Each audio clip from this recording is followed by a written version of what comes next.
చెప్పడం బాగా ఎక్కువ, అది ఆన్సర్ అంటే. ఎప్పుడైతే ఆ ఉద్యోగం వచ్చిందో ఇక్కడ కూర్చోండి, ఇక్కడ కూర్చోండి, రండి. నువ్వు కథ ప్రిపేర్ అయ్యావు, సిద్ధపడ్డావు రాజు, సిద్ధపడాలా. ఈ వారం నుంచి వదలడానికి లేదు, చెప్తానంత రాయాలా.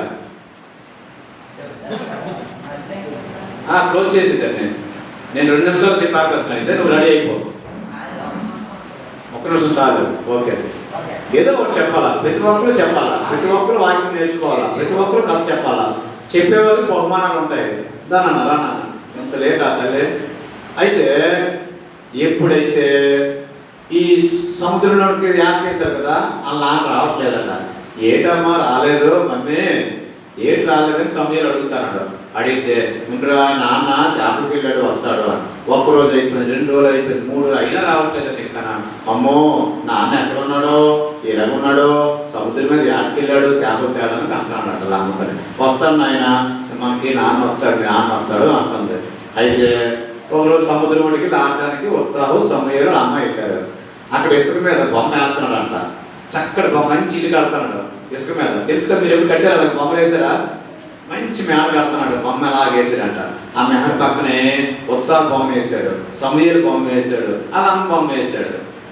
ఆ తర్వాత అబ్బా బాగా వేసాడు, అమ్మ ఎంతో మెచ్చుకుందట. మంచి డ్రాయింగ్ వచ్చారో నీకు అని అన్నదంట.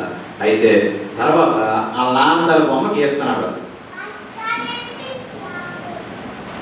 ఇప్పుడు తర్వాత కారణం అయిన తర్వాత ఇస్తాను సరే. ఇప్పుడు వెళ్ళడం లేదు, ఇవాళ బంద్, ఇవాళ స్టాప్, నో నాట్. అయితే వినండి, వెళ్ళి ఇప్పుడు వచ్చావా, అందుకే వెళ్ళకూడదు. అయితే వెళ్ళొచ్చి బయట బేగ వెళ్ళొచ్చింది, బేగ వచ్చి బయట వచ్చింది, వెళ్ళొచ్చింది. అయితే ఎప్పుడైతే వచ్చారు ఇక ఆ నాన్నగారు ఆయన బొమ్మ వేస్తుంటే వెనకలు నీడ పడుతుందంట. నీడ పడుతుంటే ఎవరో మాకు నీడ పడుతుంది వెనక్కి వెళ్ళి నమ్ముతాడట. మళ్ళీ దగ్గరికి వస్తున్నాడు, ఇంకా నీడ పడుతుందట. ఇలా వెనక్కి చూశాడు. చూసేసరికి ఎవరు వచ్చారు? వాళ్ళ నాన్నగారు వచ్చారు. వాళ్ళ నాన్నగారు రాగానే అప్పటికి 2 రోజులు అయిపోయింది కదా, 1 నెల రోజులు అయిపోయింది. యాకి వెళ్ళిపోయి గబ సమీర్ ఏం చేశాడు? సమీర్ ప్రశ్న అడుగుతాను. సమీర్ ఏం చేశాడు? వాళ్ళ నాన్న మెడ మీద ఎక్కిపోయి ముద్దులు ఆడుతున్నాడు అనమాట. ఉదాహరణ కూర్చుని పండు ఉత్సాహం ఒక పక్క, సమీర్ ఒక పక్కన. ముద్దుల మీద ముద్దులెట్టి కౌలు తీసుకుంటాను, నాన్న ఎక్కడికి వెళ్ళావు అని. అప్పుడు అందరింటికి సంతోషంగా ఉన్నారు. అలాగానే ఒకరోజు మన యేసు ప్రభు వారు ఈరోజు ఏ రోజు తెలుసు కదా, ఏంటి ఈరోజు ప్రశ్నేంటి? ఈస్టర్. అంటే యేసు ప్రభు మన శుక్రవారం నాడు చనిపోయాడు, ఆయన సమాధిలో చేశాడు, ఈరోజు లెగిశాడు, సజీవుడే లెగిసినటువంటి రోజు. అందుకే దాన్ని మనం పునరుత్థాన దినము అంటాం. ఏమంటారమ్మా? పునరుత్థాన దినము. ఆ రోజున అందరూ కూడా యేసు ప్రభు లెగిసిన రోజు కాబట్టి సంతోషంగా సంబరాలు చేసుకుంటాం. ఎందుకంటే మనం నమ్ముకున్న దేవుడు ఎలాంటి వాడంట? సజీవుడు. మన దేవుడు, నమ్ముకున్న దేవుడు మన ప్రార్థన ఆలకిస్తాడు, మాట్లాలకిస్తాడు, మనల్ని చూస్తున్నాడు, మనతో ఉంటున్నాడు, మన ధ్యానం ఇస్తాడు, చదివిస్తాడు, మరి కుటుంబాన్ని ఆరోగ్యం ఇస్తున్నాడు, మీ నాన్న అమ్మకి పని ఇస్తున్నాడు, పనిలో చక్కగా చూసుకుంటున్నాడు. అన్ని విషయాల్లో మనకి ఏం చేస్తున్నాడు? ఆయన సమృద్ధిగా ఇచ్చిన దేవుడు అని, సజీవుడే ఇచ్చిన దేవుడు. ఒక రోజంట ఇలాగే తెల్లవారుజామున 3 ఆంటీలు, మగ్దలేని మరియా, వేరొక మరియా, మా అత్త, ఇదందరూ కలిపి మొత్తం 3 అక్కలు ఏం చేస్తున్నారంటే సమాధి దగ్గరికి వెళ్ళారంట. అయ్యో యేసు ప్రభు ఉన్నాడా లేదో చూడడానికి. అక్కడ సమాధి మీద రాయి ఉండేది, ఆ రాయి తొలగించేశారు. రాయి తొలగిపోయి ఉంది. అమ్మో యేసు ప్రభు లేడు, ఎవరో పట్టుకెళ్ళిపోతారు అని అన్నారు. అప్పుడు యేసు ప్రభు వెనకాతలే ఉంటే ఆయన అంటున్నాడు అనమాట, ఇదిగా అలా కిటికీలో ఉన్నాడు, వచ్చి కిటికీలో ఉండరా అని ఏమన్నాడంటే, ఇదిగో మనము అలాగా యేసు ప్రభు ఇప్పుడైతే మీరు ఎందుకు ఎదుగుతున్నారు వృత్తుల్లోనూ? నేను సజీవుడిని ఇచ్చాను కదా, నేను తెలిసిపోయాను కదా, మీరు ఎందుకు ఇంకా వృత్తుల్లో ఎదుగుతున్నారు అన్నాడు. నేను బ్రతికున్నాను, మీరు వృత్తుల్లో ఏడద్దు అన్నాడు అనమాట. అర్థమైందా? మన దేవుడు ఎలాంటి వాడు? ఇప్పుడు మృత్యువును జయించిన వాడు. ఎలాంటి వాడు? మృత్యువును, సావును జయించిన వాడు. తర్వాత మనకి ఏంటి ఆశీర్వాదం అంటే? చావు అంటే అస్సలు భయపడక పని లేదు. ఎందుకంటే యేసు ప్రభు మనతో ఉన్నాడు, మనల్ని లేపే దేవుడు. మనల్ని సజీవంగా పునరుత్థానంలో పరలోకములో మనము ఆయన రెక్కల కింద క్షేమంగా ఉంటాం. భూమి మీద కూడా మనకి క్షేమంగా ఉంటాము. దేవుడు అయితే దీనికి ఒక కండిషన్ ఉంది. పాపము నుంచి విడుదల కావాలి. పాపము నుంచి విడుదల ఇవ్వాలి. పాపం నుంచి విడుదల కావాలంటే ఆయన రక్తం కార్చాడు. మనందరం కూడా ప్రభువా నేను పాపం చేయను, నేను అబద్ధాలను, నేను తప్పు చేయను అని చెప్పాలి. ఏమమ్మా నిశాఖను కూర్చో ఇస్తాను పాపం అందుకే వెళ్ళొద్దానా నేను లాగేటప్పుడు తర్వాత నేను తర్వాత ఎవరు అక్కడ తీసుకెళ్తారు కదా పాము. ఓకేనా నీకు ఇస్తాను చేస్తాను. అయితే ఇక వెంటనే వినండి, అందరూ ఒకసారి అంట నాన్న ఒక ఇద్దరు స్నేహితులు ఆ ఊరు దాటి వెళ్తానంట. ఆ ఊరు దాటి వెళ్తే ఎమ్మాయి గ్రామం గుండా, ఏ గ్రామం అది? ఎమ్మాయి గ్రామము యెరూషలేములోనే ఉంది. ఆ ఊర్లో వెళ్తుంటే అనుకుంటామట నాన్న ఇటు ఇక అమ్మాయి నాకు చూడు ఏం గ్రామం పేరు ఏం పేరమ్మా? ఎమ్మాయి. ఏం పేరు? ఎమ్మాయి.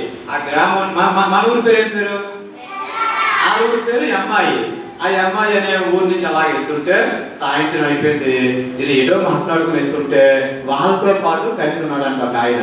కలిసి అంటాడు ఏం మాట్లాడుకుంటున్నారు మీ ఇద్దరును అంటే రైట్ జాగ్రత్తగానండి కనపడాల.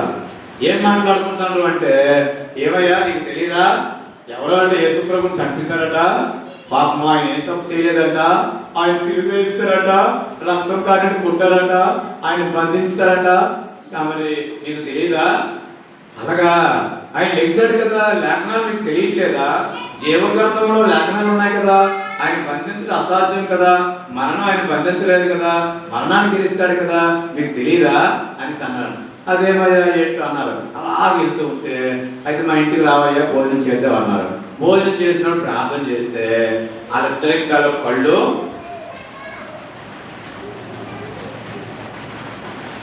ఎవరినండి వెళ్ళొచ్చి బేగ వెళ్ళొచ్చి బకెట్ వచ్చేమా కొంచెం నోట్ కట్టకూడదు, అదే తప్పు. దేవుడు మాట మీ నాన్న జోగులెట్టు. సరే ఓకే మాట్లాడుతున్నాను తర్వాత మీ సంగతి. అయితే నాన్న ఎప్పుడైతే వాళ్ళిద్దరు పళ్ళు తిరుగుబాటాయని ప్రార్థన చేయగానే అప్పుడు ఆయన అదృశ్యం అయిపోయాడు. చూసారా, యేసు ప్రభు పక్కన ఉన్న వాళ్ళు ఏం చేయలేకపోయారు, గుర్తుపట్టలేకపోయారు. అయితే యేసు ప్రభు మనతో ఎప్పుడూ ఉంటాడు. కూర్చున్నా యేసు మనతోనే ఉంటాడు. మనం అన్ని ఆయనకి చెప్పాలి. మీరు ఎప్పుడైనా లేచి ప్రార్థన చేస్తున్నారా? తెల్లవారు ఎంతమంది ప్రార్థన చేశారు? ఇవాళ గ్రేస్ ప్రార్థన చేసింది. ఇంకా తెల్లవారు ఎన్ని గంటలు లేచారు? 6 గంటలు లేచి ప్రార్థన చేసావా? ఎంతమంది ప్రార్థన చేశారా ఇవాళ?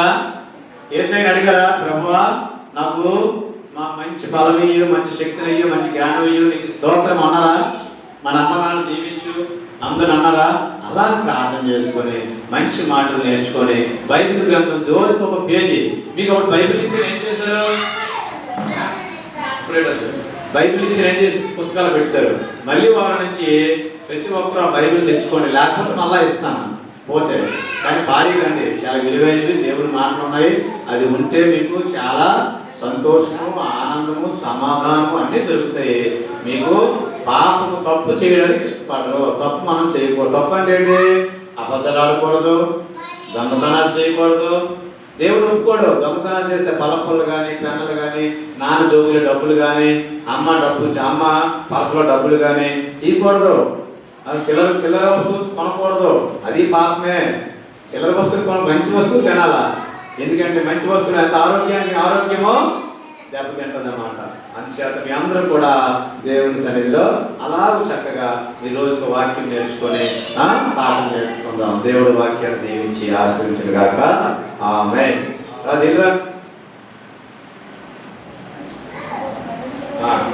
సమయంలో వాక్యం చెప్తారు ఇప్పుడు.